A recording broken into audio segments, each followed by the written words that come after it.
జరగాల్సింది ఇదే, నువ్విక్కడికి రావడం. కానీ నా ఊయలోత్సవానికి మాత్రం ఆటంకం కలిగించొద్దు పూతనా. అమ్మ మంచి ఉత్సాహంగా ఉంది ఇప్పుడు.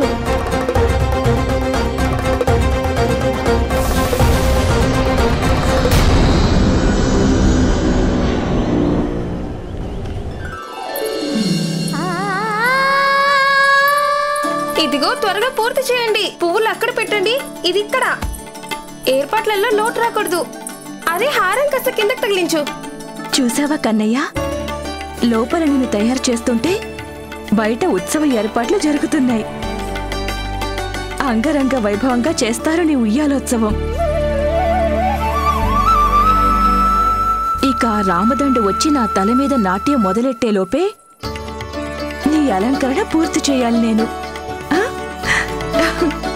వస్త్రాలంకరణ అయ్యింది. ఇప్పుడు అందరూ చూసి ఆశ్చర్యపోయేంత అందమైన కిరీటం పెడతాను, సరేనా నీకు? అవునా?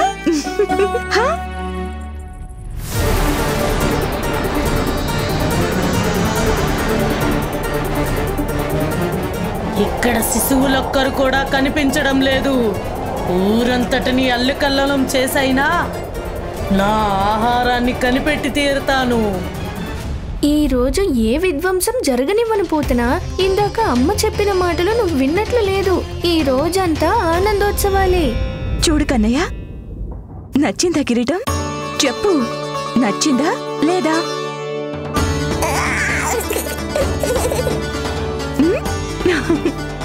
చెప్పు.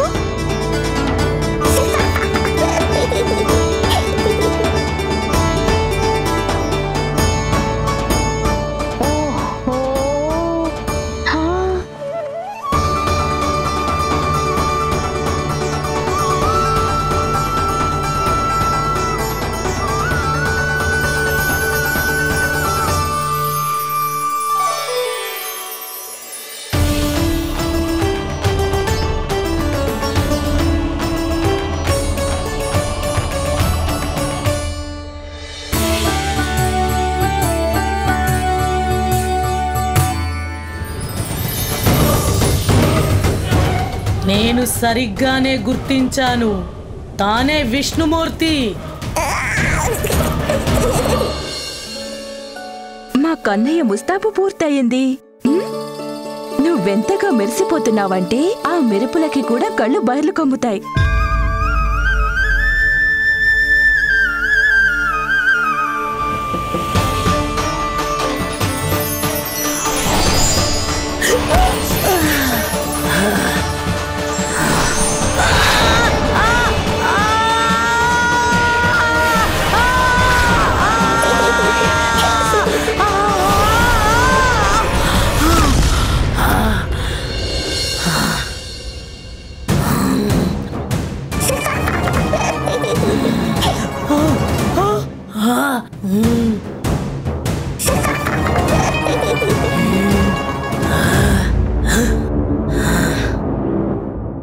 నేనిప్పుడే వస్తాను.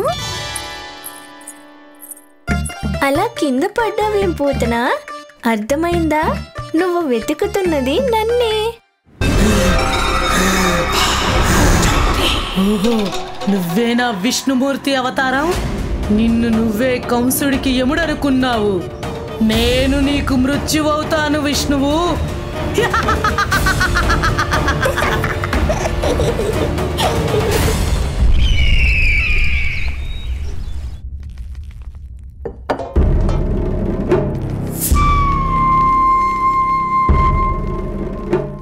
ఏకంగా ఇన్ని మిఠాయిలా? పన్ను కట్టడంలో ఆలస్యమైంది కదా, అందుకే నోరు తీపి చేసి క్షమాభిక్ష వేడాలనుకున్నావా నందరాజా? నేనొక చిన్న గ్రామంలోని సామాన్యమైన గోపాలుని మహారాజా. నాకీ అంతరార్థాల మాటలు అర్థం కావు ప్రభు. నేను నా సంతోషాన్ని మీతో పంచుకోవడానికి వచ్చాను. నాకు పుత్రుడు కలిగాడు.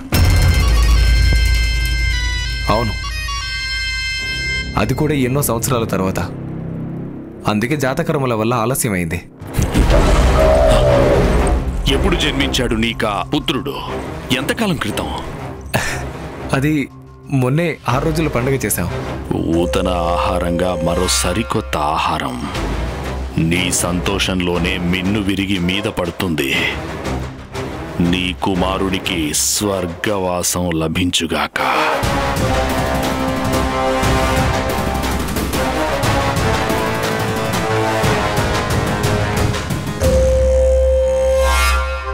ఆహా, ఇప్పుడు ఈ మిఠాయి తినడం భలే బాగుంటుంది.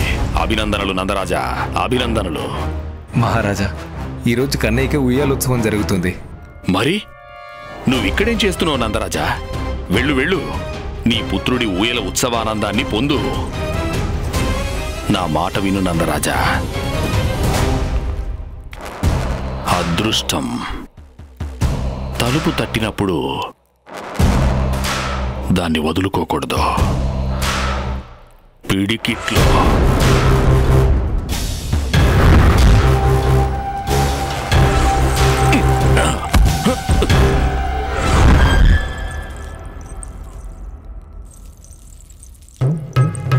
పిడికిట్లో గట్టిగా పట్టుకోవాలి.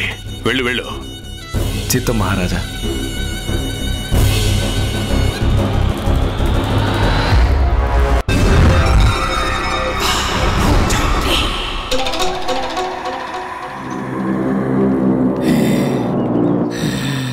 త్వరగా రండి, లేకపోతే నీలమణి పాలనోత్సవం చూసే అవకాశం దొరకదు. పదండి పదండి, త్వరగా వెళ్దాం. ఓహో, తనకి ఈరోజు ఉయ్యాలోత్సవమా? ఇప్పుడు చూడు విష్ణుమూర్తి, మీ అమ్మని ఎలా బుట్టలో వేసుకుంటానో. పద పద. నువ్వు నా దృష్టిని ఆకర్షించడం ద్వారా చాలా పెద్ద తప్పు చేశావు నువ్వు.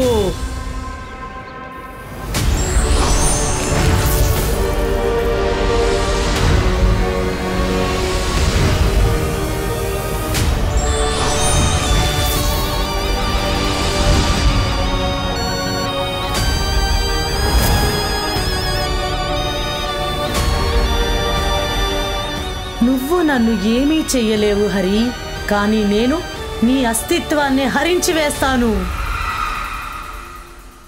మా కన్నయ్య సిద్ధమైపోయాడు, మా కన్నయ్య సిద్ధమైపోయాడు.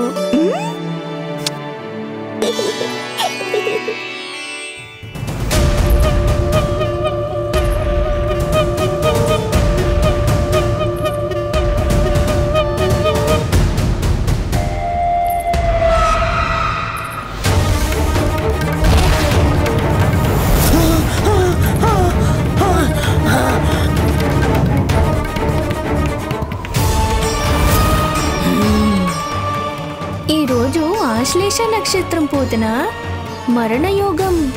ఇలాంటి సమయంలో గోకులం పొలిమేరలు దాటే ప్రయత్నం చేస్తే దాని ఫలితం నువ్వే అనుభవించాల్సి వస్తుంది. జాగ్రత్త. సరిగ్గా చెప్పావు హరి, మరణయోగం. కాసుకో, నీ మృత్యుదేవత గోకులంలో అడుగు పెడుతోంది. ఆపగలవేమో ప్రయత్నించి చూడు.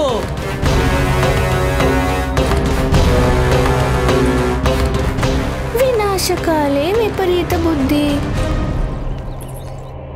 ఒకవేళ పోతన గోకులంలో అడుగు పెడితే అక్కడ మరణ మృదంగం, వెలియ తాండవం, సర్వనాశనం. అప్పుడు ఎవరు ఏమీ చేయలేరు. త్వరపడండి స్వామి, ముందు మీ తమ్ముడికి వర్తమానం పంపించండి. దేవకి, మహల్లో అడుగడుగునా కంసుడి గూఢాచారులు కాపలా కాస్తున్నారు. మనం పంపే ఏ వర్తమానమైనా బయటికి చేరడానికి ముందే వారి చెవుల్లో పడుతుంది. మరి మన పుత్రుడు? దేవకి,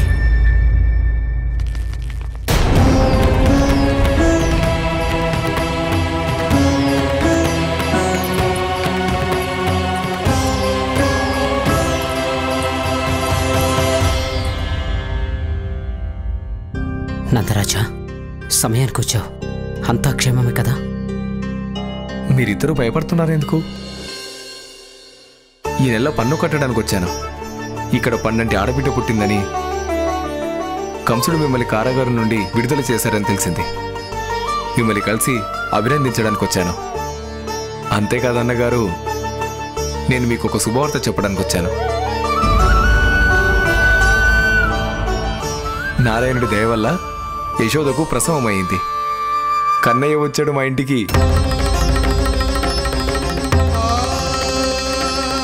ఏమైందన్నయ్య? వదినా, మీకు ఇది సంతోషంగా లేదా? లేదు, చాలా సంతోషం కలిగింది. నీకు మా అభినందనలు.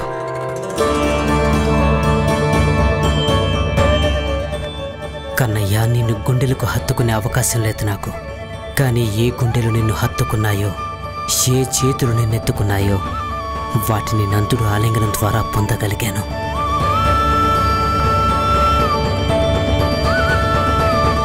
వినండి, కన్నయ్య ఆరోగ్యంగా ఉన్నాడా? పాలు ఇష్టంగా తాగుతున్నాడా? తనకి కొద్దిగా వసతైనా పట్టించారా? బాగా నిద్రపోతున్నాడా? యశోద పత్యం చేస్తుంది కదా, ఆరోగ్యం జాగ్రత్తగా చూసుకోమని చెప్పండి. బాబుకి మెత్తని బట్టలు వేయాలి. ఇంకా తను పడుకునే మంచం కూడా మెత్తగా ఉండేలా చూసుకోండి. దేవకి మాటల్ని అడ్డుకోవాలి, లేకపోతే రహస్యం పట్టబయలవుతుంది. ఒక విషయం గుర్తుపెట్టుకోండి, తనకి స్నానం చేయించేటప్పుడు ఎక్కువగా వేడి నీళ్లు పోయకూడదు. ఇంకా దేవకి, కాస్త నెమ్మది.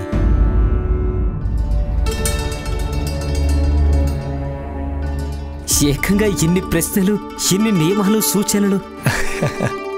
మీరు దీని గురించి ఏం ఆలోచించకండి. మనం మన కన్నయ్య గురించి దిగులు పడాల్సిన అవసరం లేదు. ఇక యశోద అయితే తన మీద ఈగ కూడా వాళ్ళనివ్వడం లేదు. ఒక్క క్షణం కూడా నీలమణిని వదిలిపెట్టి ఉండలేకపోతుంది. గుండెలకి హత్తుకునే ఉంటుంది ఇప్పుడు. ఈరోజు కన్నయ్యకి ఉయ్యాలోత్సవం జరుగుతుంది. నాకు బాగా తెలుసు మా యశోద దేనికి లోటు రానివ్వదని. కన్నయ్యని ఎంత ముస్తాబు చేస్తుందంటే అదొక అద్భుతం అనుకోండి. అక్కడ మీకు కూడా ఉంటే తనని కళ్ళారా చూసుండేవాళ్ళం. ఎంత ముద్దొస్తున్నాడో తెలుసా? తలపై నెమలి కిరీటం తన ఆనందాన్ని 4 గింతలు పెంచుతుంది. తన కళ్ళు కలవపు రేకులు, ప్రశాంతంగా, ధీర గంభీరంగా.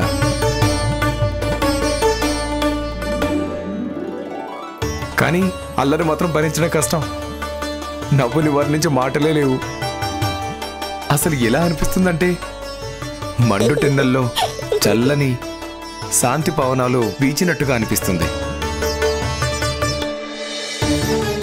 ఈరోజు కన్నయ్య ఉయ్యాలోత్సవానికి ముస్తాబై వస్తాడు కదా, గోకులమంతా మంత్రముగ్ధులైపోతారు.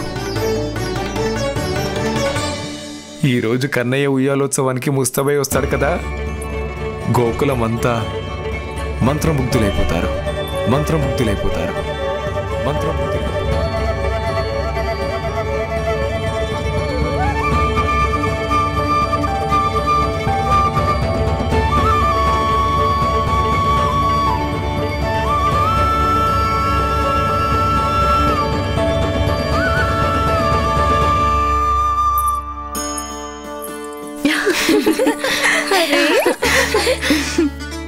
ఇదిగో చూడండి, మా కన్నయ్య ఎంత బాగా తయారయ్యాడో. ఇప్పుడు మీరే చెప్పండి, తనకి ఉయ్యాల తయారు చేశారా లేదా? ఎప్పుడో సిద్ధమైంది ఉయ్యాల. కన్నయ్య కోసం మేమే తయారు చేసాం. చూడండి ఎంత బాగుందో.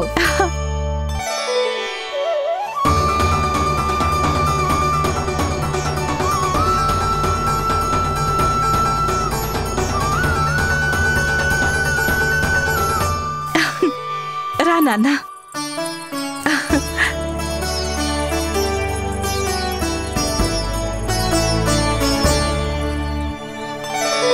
అద్భుతమైన విషయం ఏంటంటే సరిగ్గా మీలాగే యశోద కూడా తన గురించి ఆలోచిస్తుంది ఎప్పుడు. ఈరోజు ఉయ్యాలోత్సవానికి కూడా ఎన్నో ఏర్పాట్లు చేసి ఉంటుంది. అయినా సరే ప్రతిదాన్ని పరీక్షిస్తే గాని కన్నయ్యని ఉయ్యాల్లో అస్సలు పడుకోబెట్టదు. వదినా, ఎలా ఉంది ఉయ్యాల? పడుకునేది కన్నయ్య కదా, తనే చెబుతాడు. ఎలా ఉంది? చూడక్క, కన్నయ్య అని అంటున్నాడు. అయితే ఇక ఉయ్యాలోత్సవం ప్రారంభిద్దామా? ఆగండి, ముందోసారి నన్ను చూడనివ్వండి. ఊయల సరిగ్గా ఉందో లేదో. చాలా అందంగా ఉంది. అంతే భద్రంగా ఉందో లేదో చూడాలిగా. అది ఈ పూలు చూసే కట్టారు కదా, చీమలో తేనెటీగలు లేవుగా. లేదొదినా, ఈ రోజు పొద్దున్నే నేను జానకి వెళ్ళి కోసుకొచ్చాం. పెద్దక్క కడిగి దండగుచ్చాకే ఉయ్యాల కట్టాం. మరి ఈ నెమలి పింఛాలు పైన బానే ఉంటాయి, కాడలు సూదిగా ఉంటే కన్నే గుచ్చుకుంటాయి కదా. చూసి నేనే గుచ్చాను వదినా. ఇవన్నీ నేనే స్వయంగా అలంకరించాను. కింద పరిచిన బొంతలు బట్టలు అన్నీ మెత్తగానే ఉన్నాయి కదా. అన్ని మెత్తగా లేవమ్మా, గుచ్చుకునేవి గట్టివి ఏమీ లేవు యశోదమ్మా. సరే సరే, మరి ఈ ఉయ్యాల గట్టిగానే ఉంది కదా, మా కన్నయ్య బరువు మొయ్యగలదో లేదో.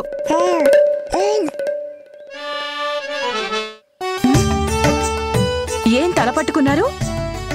అమ్మని కదా, ఆ మాత్రం శ్రద్ధ తీసుకోకపోతే ఎలా? అవునా కాదా?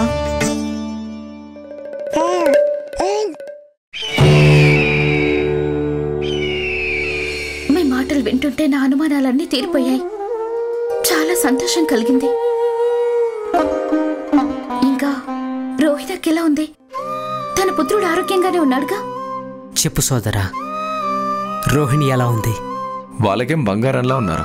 వదిన గారు పుత్రుడు ఇద్దరు క్షేమంగానే ఉన్నారు. మీకోసం ఎదురు చూస్తున్నారు.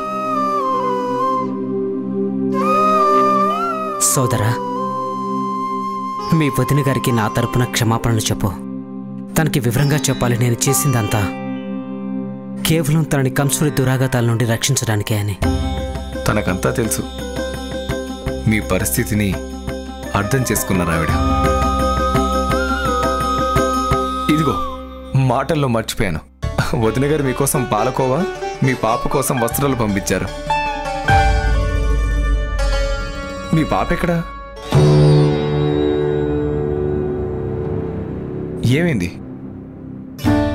అంతా సవ్యంగానే ఉంది కదా?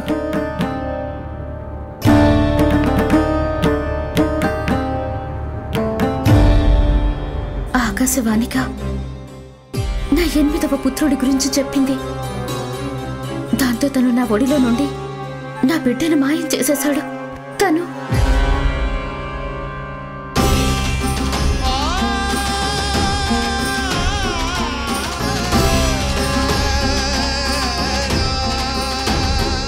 మరి నారాయణుడి అవతారం ఏమైపోయింది? తను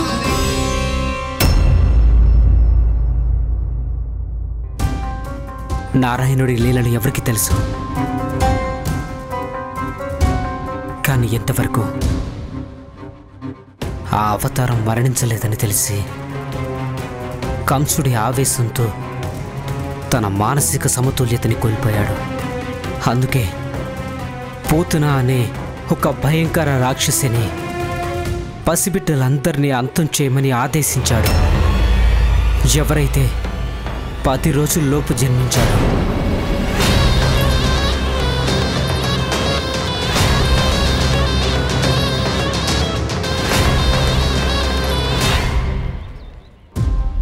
సోదరానంద, అందుకే నువ్వు తగిన జాగ్రత్తలో ఉండడం అవసరం.